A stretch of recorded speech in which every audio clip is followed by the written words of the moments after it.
अभी कोचादमन से आरजेडी के प्रत्याशी मास्टर मुजाहिद हमारे साथ हैं। सर, आप यहाँ से आरजेडी से चुनाव लड़ रहे हैं, आप पहले जेडीयू में थे, आपको क्यों जेडीयू छोड़ना पड़ा? मैं 15 साल तक जेडीयू में था। वक्फ संशोधन कानून जो गैर संवैधानिक कानून केंद्र की एनडीए सरकार द्वारा जो लाया गया, अगस्त 2024 जब पहली बार पार्लियामेंट में उसको ले किया गया और उसके बाद ज्वाइंट पार्लियामेंट्री कमेटी में भेजा गया, उसके जो विवादास्पद पहलू, असंवैधानिक कंटेंट, उसके खिलाफ मैं आवाज़ बुलंद करता रहा पार्टी नेतृत्व से, और मुझे भरोसा दिया गया कि ऐसी कोई बातें नहीं होंगी। लेकिन जब 5 अप्रैल 2025 को जब वो गजट नोटिफिकेशन आया तो जो चिंताएं थी वो दूर होने के बदले और भी चिंताएं बढ़ी। इसी कारण मैं सुप्रीम कोर्ट माननीय सर्वोच्च न्यायालय में याचिका दायर किया और अल्टीमेटली 19 अप्रैल को पार्टी से हमेशा के लिए जो है अपना जो है अलविदा। इस इलाके में हम घूमे, कल से पूरा लोगों से मिल रहे हैं। एक बात हमने महसूस की कि लोग नीतीश कुमार की तारीफ करते हैं। आप उनकी पार्टी में थे, उनके साथ थे, काफ़ी करीबी भी थे। आप इसका क्या जवाब देना चाहेंगे लोगों को? ठीक है, जब वो थे, अभी नीतीश कुमार जी अपने कंट्रोल में नहीं है। उनको जो संघी लोग हैं उनके द्वारा उनको अपने गिरफ्त में, इसलिए अपने से वो कोई डिसीजन नहीं ले पाते हैं। तो यही डिफरेंस है। चाहे आपको वक्फ वाला हो, उसके बाद SIR वाला हो, उससे पहले CA था, जब हम लोग विरोध किए, मैं खुद जेडीयू में रहते हुए उसका विरोध किया, ट्रिपल तलाक का हो, तो उस वक्त जो है नीतीश जी हस्तक्षेप करके उसको जो है उसको कटेल करने का कोशिश किए कि नहीं, बिहार विधानसभा विधान परिषद से सर्वसम्मति से प्रस्ताव हुआ कि यहाँ पर NRC लागू नहीं होगा, NPR 2010 के तर्ज पर होगा, सारी बातें हैं। तो उस वक्त भी नीतीश जी एनडीए में ही थे। लेकिन जो अब जो नीतीश कुमार हैं वो सेहत से भी कमज़ोर हो गए, ये अपने से कोई डिसीजन नहीं ले पाते हैं। इसीलिए मैं MIM के बारे में आपका क्या कहना है? MIM आपके सामने चुनाव लड़ रही है, पहले जो चुनाव हुआ उसमें काफ़ी प्रभावित किया था इस इलाके को, अभी फिर से वो चुनाव में कितना आपको टफ फाइट आप जनता से पूछ लीजिए ना। MIM जिन बातों की चर्चा करती है कि गरीब मजलूमों की आवाज़ है, तो वो गरीब मजलूमों की आवाज़ बुलंद करने वाली है, उसको दबाने वाली है।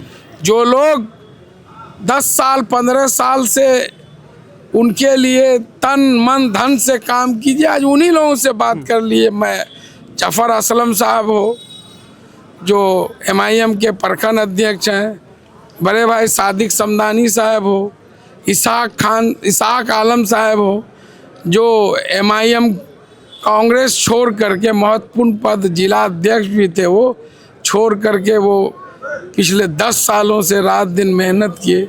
मुफ्ती अतर जावेद साहब हो या मौलाना सालिम चतुर्वेदी साहब हो, और आपको जाके राशिद आलम साहब हो, देख लिए कितना भावुक होकर रो रहे थे।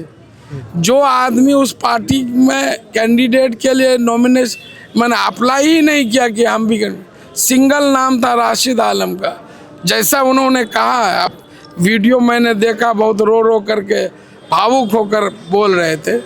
और उसमें कैंडिडेट किनको बनाया गया, जिनको आप अररिया में देखे होंगे, ये मॉडल कोड ऑफ कंडक्ट लागू होने से पहले जो है पूरा उनका जो पोस्टर बैनर कटआउट से भरा था, राहुल गांधी के साथ कांग्रेस के नेता थे। और जब टिकट मिला तो पता चला कि उनको टिक सिंबल मिल गया है।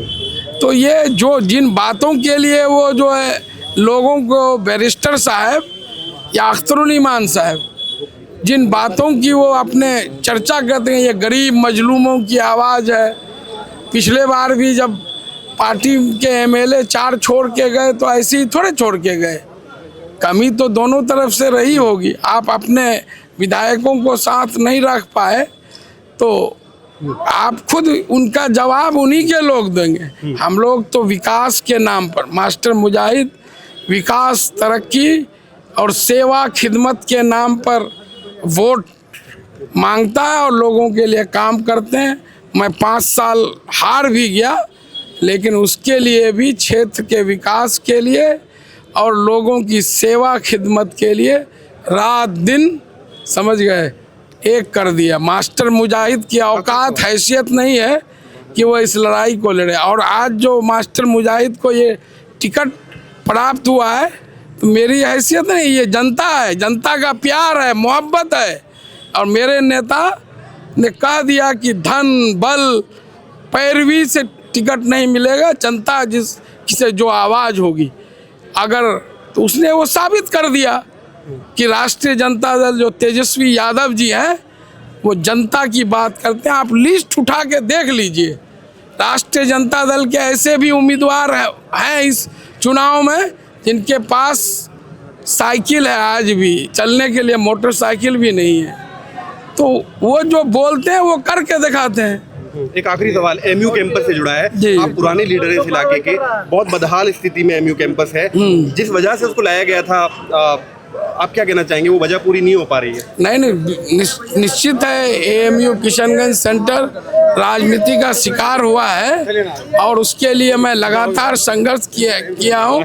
एएमयू के लिए पटना से लेकर दिल्ली तक मुख्यमंत्री भी सभी मीटिंगों में और जो है क्या कहते हैं सभी सभाओं में बोले कि एएमयू के लिए ज़मीन दिलाने में किनका सबसे अहम रोल है। उसके अलावा मैं जितने VC हैं, चाहे PK अजीज हो, जमीरुद्दीन शाह हो, तारिक मंसूर साहब, अभी जो मैडम है, तो उनसे भी मैं 5 मई 2025 को मिला हूँ और अल्टीमेटली थक हार कर इस पर मैंने माननीय सर्वोच्च न्यायालय में जनहित याचिका दायर किया है। एएमयू किशनगंज सेंटर हमेशा मेरी प्राथमिकताओं में से हो। शुक्रिया।